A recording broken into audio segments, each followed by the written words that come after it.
জাতির কাছে আপনাদেরকে নির্মম পরিণতি বরণ করতে হবে। জাতীয় সংসদে আমাদের নেতারা লড়াই করবেন, রাজপথে লড়াই চলবে, রক্তের এই মূল্য না পাওয়া পর্যন্ত এই আন্দোলন ইনশাআল্লাহ আমরা অব্যাহত রাখবো।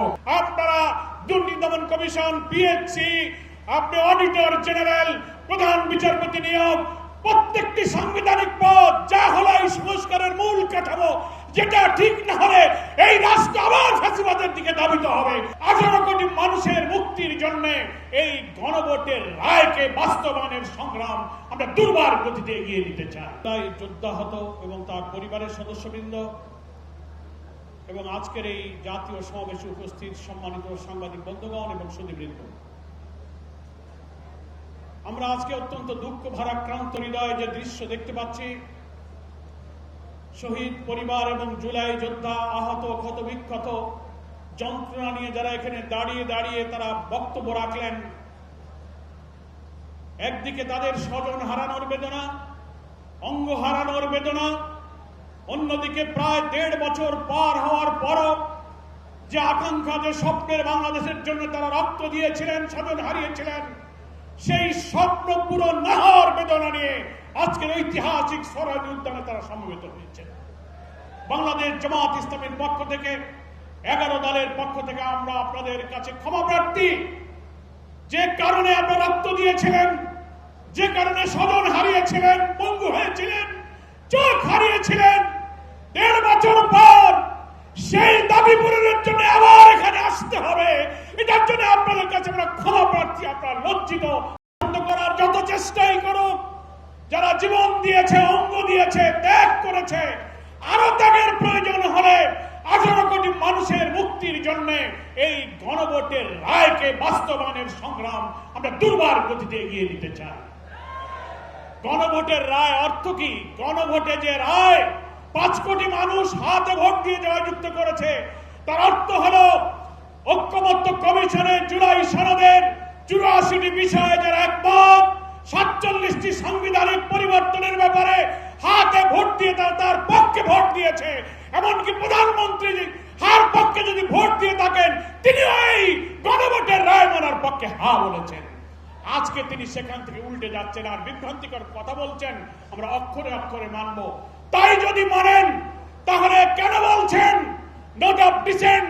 গুরুত্বপূর্ণ সাংবিধানিক 10টি ব্যাপারে আপনি আপত্তি করেছেন, যেখানে সমস্ত সাংবিধানিক পদ, প্রধানমন্ত্রী হলে তিনি দলের প্রধান থাকবেন না, কেয়ারটেকার সরকার পদ্ধতির ব্যাপারে একটি পয়েন্ট আপনি নোট অফ ডিসেন্ট দিয়েছেন, উচ্চ কক্ষে পিয়ারের ব্যাপারে নোট অফ ডিসেন্ট দিয়েছেন, চুক্তি এবং আন্তর্জাতিক সমস্ত চুক্তির ব্যাপারে 2 কক্ষে অনুমোদনের প্রশ্ন আপনারা ডিফেন্স দিয়েছেন।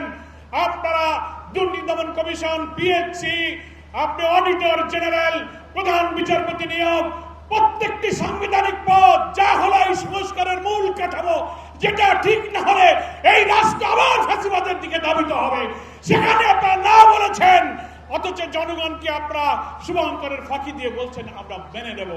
5 কোটি মানুষ হাতে ভোট দিয়ে আপনাদের এই সেই নোট অফ ডিসেন্টকে খারিজ করে দিয়েছে। 5 কোটি মানুষের সামনে আপনাদের নোট অফ ডিসেন্ট নাই। গণভোটের ব্যালটে যে 4টি প্রশ্ন, সেখানেও নোট অফ ডিসেন্ট নাই। তার অর্থ হলো গণভোটের পুরা রায় আপনাকে মানতে হবে। তাই জুলাই আহত শহীদরা আজকে চোখের পানি ফেলে 1.5 বছর পর কেন আপনি প্রধানমন্ত্রী আপনার কাছে এই আবেদন সে জানাবে? বিলম্ব না করে, পার্লামেন্ট চলমান আছে, এই পার্লামেন্টে আপনি সংবিধান সংস্কারের পরিষদের অধিবেশন আহ্বান করার সুযোগ আছে। আপনি ডাকুন, শপথ গ্রহণ করুন এবং গণভোটের ফলাফল অনুযায়ী সংস্কারের প্রস্তাবকে মেনে নিয়ে সংবিধানের তফসিল অন্তর্ভুক্ত করুন। তাহলেই শহীদদের রক্ত, এই আকাঙ্ক্ষা, আত্মদান তখন সফল হবে। তা না হলে আবার যদি রক্তাক্ত আন্দোলনের দিকে এই শহীদদেরকে ঠেলে দেন, জাতির কাছে আপনাদেরকে নির্মম পরিণতি বরণ করতে হবে। বিপ্লব থেকে আপনাদেরকে শিক্ষা নিতে হবে। আমি আজকের এই ময়দানে উপস্থিত সকলকে আবারও আহ্বান জানাবো, 11 দলীয় ঐক্যের পক্ষ থেকে বিক্ষোভ, সমাবেশ, মিছিল, সেমিনার, গোলটেবিল, দীর্ঘ কর্মসূচি শুরু হয়েছে। জাতীয় সংসদে আমাদের নেতারা লড়াই করবেন, রাজপথে লড়াই চলবে, রক্তের এই মূল্য না পাওয়া পর্যন্ত এই আন্দোলন ইনশাআল্লাহ আমরা অব্যাহত রাখবো। সকলকে ধন্যবাদ জানিয়ে আমি আমার বক্তব্য শেষ করছি। আল্লাহ হাফেজ। বাংলাদেশ জিন্দাবাদ, বাংলাদেশ জামাত ইসলামী জিন্দাবাদ, 11 দলীয় ঐক্য জিন্দাবাদ।